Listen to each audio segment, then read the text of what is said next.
अस्सलाम वालेकुम जी। आज की जो हमारी क्लास है एक्सेल में पावर क्यूरी से रिलेटेड ही है कि हमारी ऑलरेडी इससे रिलेटेड 4 क्लासें हो चुकी हैं और आज की जो हमारी क्लास है वो 5वीं क्लास है। तो आज की जो क्लास है हम उसमें रीड करेंगे, पढ़ेंगे कि हम एक्सेल के अंदर ही अगर हमारे पास 3 अलग अलग शीट्स अवेलेबल है और उन तीनों शीट्स का जो डेटा है वो एक ही शीट में लेके आना है तो उसको हम किस तरह से कर सकते हैं। इससे पहले हमने इसी को पढ़ा था कि कमांड के ज़रिए हम तीनों शीटों को आपस में मर्ज कैसे करवा सकते हैं। लेकिन आज हम जो क्लास पढ़ेंगे उसके अंदर हम कमांड का इस्तेमाल नहीं करेंगे, उसके अंदर हम फार्मूले का इस्तेमाल करेंगे कि हम पावर क्यूरी के अंदर फार्मूला कैसे इस्तेमाल किया जा सकता है तीनों शीटों को मिलाने के लिए। तो स्टार्ट लेते हैं बिल्कुल बेसिक से। सबसे पहला काम आपने ये कर लेना है कि जो आपके पास शीट्स है उनका जो डेटा है वो आपका टेबल में कन्वर्ट होना चाहिए। तो इसका हम तरीका पहले भी बता चुके हैं कि आप यहाँ से चेक कर लें कि टेबल में कन्वर्ट है कि नहीं है। दूसरा, इसके साथ साथ आप इसका नाम भी डिज़ाइन कर लें। टेबल डिज़ाइनिंग में है और इसका नाम देखिए हमने यहाँ पे फैब रख दिया है। मार्च में आप आए, मार्च में यहीं पे आपने सेलेक्ट किया इसको और इसका नाम जो हमने रखा हुआ है मार्च रखा हुआ है। और इसी तरह अप्रैल के अंदर आके आप आके चेक करते हैं तो यहाँ पे इसका नाम जो है वो अप्रैल हुआ हुआ है। तो ये कंफर्म हो गया आपके पास कि जो डेटा आपका है वो टेबल में कन्वर्टेड है और प्लस उसको आपने नाम भी दिया हुआ है। अब इसके बाद क्या करेंगे, डेटा में हम आएंगे। अब पहले तो हमने क्या किया था, यहाँ पे आके हमने इसे मर्ज करवा दिया था। तो अब यहाँ पे हम इसे मर्ज नहीं करवाएंगे, हम डायरेक्ट जाएंगे यहाँ पर अदर सोर्स के अंदर, फ्रॉम अदर सोर्स और ब्लैंक क्यूरी। अब जैसे ही ब्लैंक क्यूरी में आप आएंगे तो यहाँ पे आपको एक फार्मूला देना पड़ेगा और वो फार्मूला क्या होगा, यानी एक तरह की क्यूरी देनी पड़ेगी। आपने लिखा इक्वल। अब देखिए इक्वल लिखने के बाद आप यहाँ पे लिखेंगे एक्सेल। तो जैसे ही आप एक्सेल लिखना शुरू करेंगे ये खुद ब खुद आपको जो इसके बाद फार्मूले बने बनाए मौजूद है वो उठा के ले आएगा कि आपको इनमें से कौन सा फार्मूला यूज़ करना है। तो यहाँ पे हमारे पास मुख्तलिफ फार्मूले हैं। एक मिनट उसको फिर लिख लेते हैं। अब हमने क्या करना है कि जो हमारी करंट वर्कबुक है पूरी, अब वर्कबुक से मुराद क्या है कि जिसके अंदर हम काम कर रहे थे एक्सेल के अंदर, तो वो जो हमारी करंट वर्कबुक है उसके अंदर जितनी भी शीट्स मौजूद है, हमने इसको ब्रैकेट लगाया यहाँ पे। तो ये केस सेंसिटिव होता है, यहाँ तो आप इसे लिख भी सकते हैं। अगर आपके पास कोई पुराना वर्जन है तो उसमें आपको लिखना पड़ेगा। तो आपको इस चीज़ का ख्याल रखना पड़ेगा कि जहाँ पर ई बड़ा है वहाँ आप ई बड़ा लिखेंगे और जहाँ पे सी और डब्ल्यू बड़ा है वहाँ पे आप सी और डब्ल्यू बड़ा लिखेंगे। लेकिन अगर आपके पास लेटेस्ट वर्जन है 2021 या उससे थोड़ा सा ओल्ड है तो वहाँ पे आपको इतना बड़ा मसला नहीं होगा, क्योंकि आप जैसे ही इक्वल प्रेस करेंगे तो वो कमांड ऑटोमेटिकली लिखी हुई आ जाएगी। बहरहाल आपने यहाँ पे इंटर किया तो आपके पास जो तीनों शीट्स का डेटा था वो यहाँ पे इसने शो कर दिया कि आपके पास फैब की शीट है, मार्च की शीट है और अप्रैल की है। अब वो डेटा कहाँ दिखाएगा, जब आप यहाँ पे क्लिक करेंगे तो देखिए नीचे आपके पास यहाँ पे डेटा शो कर रहा है। जैसे यहाँ पे क्लिक करते जाएंगे तो आपको बताता जाएगा कि किस शीट के अंदर आपका क्या डेटा अवेलेबल है। अगर इनमें से किसी शीट पे आप जाना चाह रहे हैं तो फिर क्या करें, यहाँ पे आप देखें जैसे ही कर्सर लेके जाते हैं तो हैंड बना हुआ आ जाता है। अब यहाँ पे क्लिक करेंगे तो डायरेक्ट उस शीट के अंदर इंटर हो जाएगा। बैक आना है तो आप दोबारा सोर्स पे क्लिक कर देंगे। इसी तरह फॉर एग्जांपल आपने अप्रैल के डेटा को चेक करना है, यहाँ पे आपने क्लिक किया, कंटिन्यू किया, क्लियर, और दोबारा वापस आना है तो इसके लिए आप सोर्स पे क्लिक कर देंगे।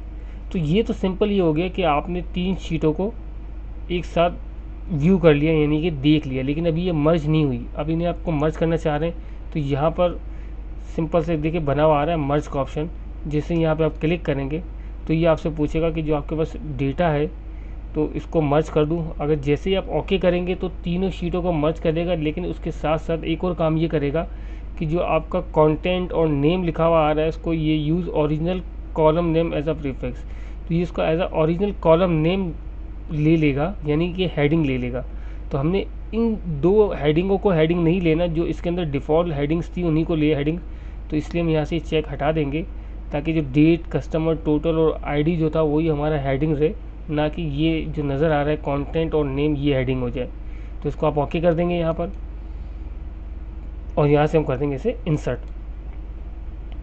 अब देखिए इसने किया क्या कि यहाँ पे आपका फैब वाला डेटा आ गया यहाँ तक, उसके बाद मार्च वाला डेटा आपका आ गया और इसी तरह आप अगर नीचे जाते जाएँ तो यहाँ पर अप्रैल वाला डेटा आ गया। यानी कि तीनों डेटा जो है वो शीट्स का डेटा वो इसने मर्ज करके आपको दिखा दिया।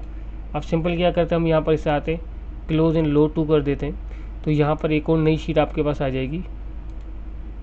अच्छा यहाँ पे देखिए इसने एक एरर दे दिया, डाउनलोड डिड नॉट कंप्लीट, कि जिसकी डाउनलोडिंग थी वो कंप्लीट नहीं हुई थी। तो दोबारा काम करते हैं, इसके अंदर डबल क्लिक कर लेते हैं हम। तो यहाँ पर ये जो कुछ एरर्स आए हुए हैं तो इसको फ़िलहाल हम यहाँ पे क्रॉस कर देते हैं।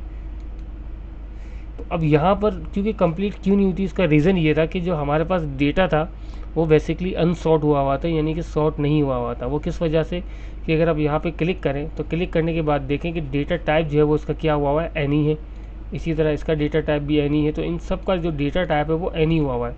तो सबसे मेन चीज़ ये कि आपको इनका डेटा टाइप सेट करना लाजमी है, वरना आपका जो डेटा है वो पीछे जो एक्सेल में जाएगा तो वो करप्ट हो जाएगा। तो हम इसका डेटा टाइप डिलीट कर देते हैं फ़िलहाल, और कस्टमर को डेटा टाइप जो है वो हम यहाँ से टेक्स्ट कर देते हैं। टोटल आ रहा है, इसे यहाँ से होल नंबर कर देते हैं हम। ट्रांजिशन आईडी आ रहा है, इसको भी होल नंबर कर देते हैं हम।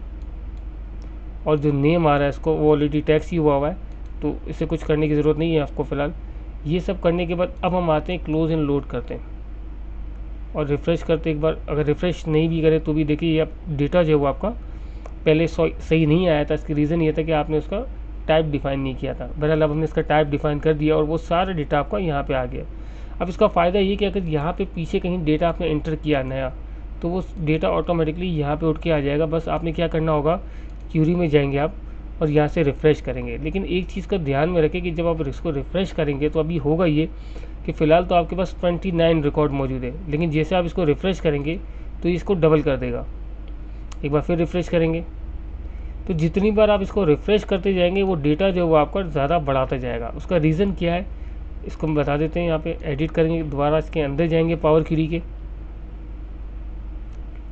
अब देखिए होता ये कि हम सोर्स में जाते हैं सबसे पहले, और यहाँ पर आपके पास 3 टेबल थे, लेकिन जब आप इसको रिफ़्रेश करते हैं तो आपके पास एक और टेबल आ गया, और वो टेबल है टेबल क्यूरी 1 के नाम से, जिसके अंदर आपका डेटा आपने अभी यहाँ पे लोड करवाया था। तो ये उसको भी काउंट कर रहा है, क्योंकि आपने जो फार्मूला लगाया था कि इक्वल करंट वर्कबुक के अंदर जितनी भी शीट्स हैं उन सब के डेटा को वहाँ पे लोड करवा दें। तो ज़ाहिर है आपने जब एक और शीट वहाँ पे ऐड करवाई तो वो भी इस कमांड के थ्रू लोड होना शुरू हो गई रिफ़्रेश करने पर। तो हम एक छोटा सा काम ये करते हैं, यहाँ फ़िल्टर में आते हैं और यहाँ पर हम इस क्यूरी 1 वाली शीट का चेक हटा देते हैं। ओके, तो अब ये सिर्फ उन 3 शीटों को ही काउंट करेगा जिसको आपने शुरू में लिया था। इसके बाद दोबारा इसको लोड बंद कर देते हैं हम, और अब देखें 85 हुआ था रिकॉर्ड, लेकिन जैसे हम बाहर आए तो क्या हो गया 28, और दोबारा रिफ़्रेश करेंगे तो 29। तो यहाँ तो कोई चीज़ अगर समझ नहीं है तो अगर यहाँ तो कोई भी चीज़ आपको समझ नहीं है यदि पूछनी है तो आप यहाँ पे कमेंट करके या लाइक करके पूछ सकते हैं।